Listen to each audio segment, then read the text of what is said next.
Think about something that now costs far more than it did a year ago, and at the same time, it gives you far less value for your money than it used to. In the current era of inflation, it isn't hard to find something to fit that description. But of all the goods and services in the entire world, ocean container shipping is probably on the top of this list. While rates faced a meteoric rise, delivery reliability has cratered amid unprecedented port congestion. Right now, ocean cargo shippers are having to pay a lot more than they ever have before for the worst service they've ever experienced. In today's inflation era, when higher prices account for lower service quality, the relentless rise in ocean shipping rates is making everything more expensive. For several businesses that rely on imports and exports, ocean shipping is the very foundation of their whole operation, so prices are bound to rise if demand outstrips, no matter how bad the service actually is. Recently, consultancy firm Drewry updated its forecast, and now it predicts that global container rates will spike by 126% this year compared to 2020. Including both spot and contract rates across all trade lanes. On the other hand, global carrier schedule reliability dropped to 33.6% in August, an all-time low. In August 2019, reliability used to be more than double that, according to Sea Intelligence data.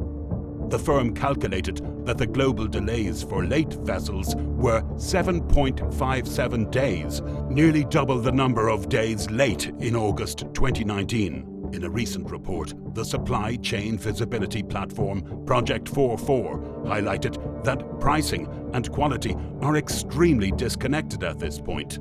By compiling data collected from several consultancy firms, the platform found that between August 2020 and August 2021, the monthly average of days delayed on voyages from Yantian, China to Los Angeles skyrocketed 425% from 2.46 days to 12.93, meaning that supply chain disruptions between China and the US West Coast shot up by 425% in a 12-month period, and over that same period, the average short-term rates escalated by 102%. That's a phenomenon described by Neil Irwin in a recent article for the New York Times as shadow inflation.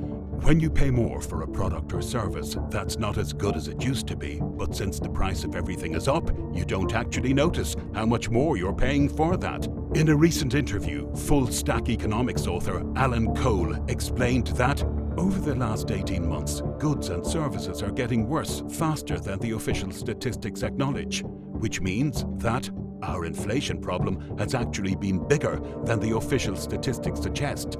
In short, ocean container shipping is one of the most extreme examples of the services are getting worse trend, despite the massive freight rate inflation.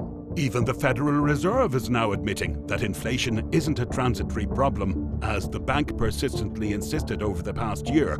A couple of years ago, speaking at a Bank for International Settlements South African Reserve Bank Centenary Conference, Federal Reserve Chair Jerome Powell warned that Americans should be prepared for the global supply chain to remain in crisis through 2022. Powell alerted that supply-side constraints have gotten worse over the past 12 months, while the supply chain issues and economic risks are clearly now to longer and more persistent bottlenecks, and thus to higher inflation. Up until this point, government officials were expecting the supply chain crisis to sort itself out, and in that process to bring inflation down with it. But they failed to realize that they do have to take action to prevent both issues from getting worse. And now, this is where we are. Americans will have to get used to broken supply chains and higher prices for goods and services. Shadow inflation is everywhere, but for ocean shipping, the problem is time-sensitive, and it can trigger widespread shortages in the meantime. Industry executives say that the longer the delays, the less quality, the higher the cost fallout. the higher the effect of inflation above and beyond the rise in freight rates, according to Jason Miller, Associate Professor of Supply Chain Management at Michigan State University, Eli Broad College of Business. To understand the scope of the issue, businesses use accounting of inventory carrying costs to measure the time effect. If I already own a product and I took possession of it overseas at the port of departure, and it's on my balance sheet and it's just sitting on the water, then in inventory management, there is a charge incurred every day it's not sold, he explained, adding that there is the cost of capital. Every $100 in inventory is $100 that can't be allocated elsewhere for a more value-producing purpose. There is also the cost due to obsolescence. It's essentially opportunity costs. The longer the delay, the more additional costs from stockouts as shelves empty or the need to buy more safety stock. Shipping delays are translated into huge financial losses for businesses, and this lost money is also passed on to consumer prices. Meanwhile, ocean shipping inflation has already spiked 91% year on year, according to Zenata's XSL index.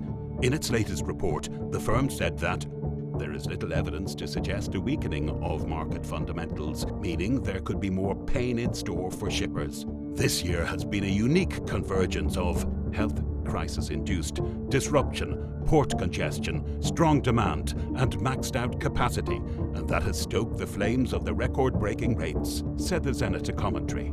Zenata CEO and co-founder Patrick Berglund stressed that it's a crazy market out there, and the global supply chain is under immense pressure, so desperate shippers have no choice but to pay up to secure deliveries, or at least try to, ahead of key trading periods, such as Christmas, he said. Several retailers and manufacturers are already anticipating more shipping chaos ahead of the holiday season, and they have been panic buying to ensure inventory before consumers start to do the same and leave shelves bare in the busiest shopping season of the year.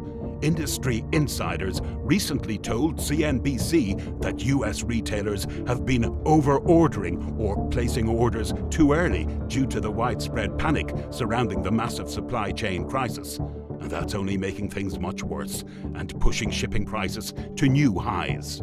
Suddenly, retailers and manufacturers are over-ordering because of these supply chain issues, and that's just leading to essentially an even worse scenario, said Jonathan Savoie, CEO of supply chain technology firm Quincus.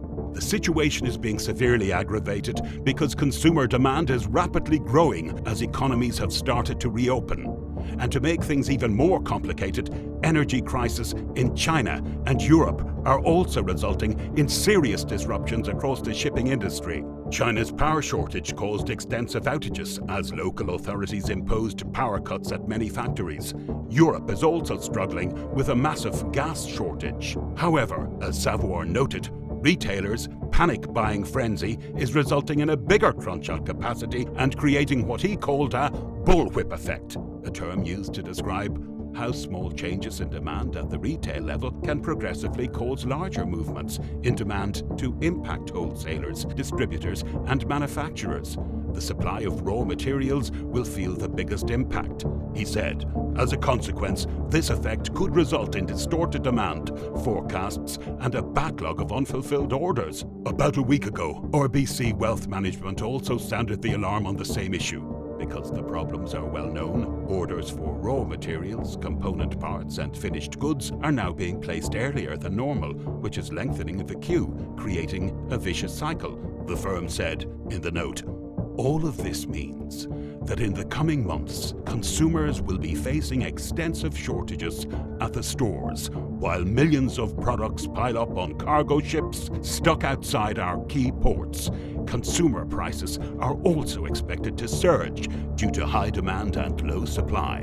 The bottlenecks are unlikely to disappear overnight, RBC Wealth Management wrote. The firm's data analytics team, RBC Elements, conducted a study last month that found that approximately 77% of the major US ports were experiencing abnormally long turnaround times, and that the overall global supply chain crisis was trending unequivocally worse. For that reason, last week, shipping and transport firms urged California officials to declare a state of emergency to help ease congested ports in the area. In an interview with Fox News, Sean Yaden, the CEO of the California Trucking Association, echoed the sentiments of other experts and emphasized that every stakeholder in the supply chain needed to act to solve the crisis, from shipping, trucking, rail and warehousing to government measures that effectively help to unclog the flow of goods in our ports. On Monday, the ports of Los Angeles and Long Beach hit a fresh record of 100 cargo ships stranded off the coast waiting to dock and unload. According to data from the Marine Exchange, labor shortages along the supply chain, including in trucking, contributed to a perfect storm hitting ports. Yaden said, "I think we are in a situation in California where a state of emergency related to the ports is certainly something that should be considered." He added, "Of the 100 ships waiting on Monday, 97 were packed with thousands of containers carrying goods that could miss the holiday season. Before the onset of the health crisis, the highest record in both ports had been 17 cargo ships waiting to anchor." Kip Lutet, the head of the Marine Exchange, told Insider. This week, the head of the American Trucking Association said in a note that the US was lacking 80,000 truck drivers, a new record. As supply chain problems intensify, volatility is back in the game, and it will likely linger until 2023. You are likely to see extreme swings, especially on the spot rates, warned Vespucci Maritime CEO Lars Jensen. As retailers and manufacturers desperately try to find available vessel space, spot prices might send overall shipping costs up to the tune of hundreds of thousands of dollars. This will make container shipping far more volatile to an external event that pushes the industry to maximum utilization, Jensen said. This should not be seen as a 100-year event where rates suddenly spike tenfold and then at some point come down again, he continued, affirming that this will be more like a constant event in which prices will keep rising and the supply chain crisis will always get worse as long as the demand remains greater than supply. For over a year, the global shipping industry has been operating at full capacity and supply chain lines have been stretched to the max. Without any support to address worker shortages, bottlenecks and delays, problems have only been aggravated and these issues are about to reach a critical mass. Even though US consumers continue to order more goods, there's simply no flexibility in the system to accommodate that demand. And now Americans are about to witness a supply chain collapse like no other while hyperinflation plagues our country.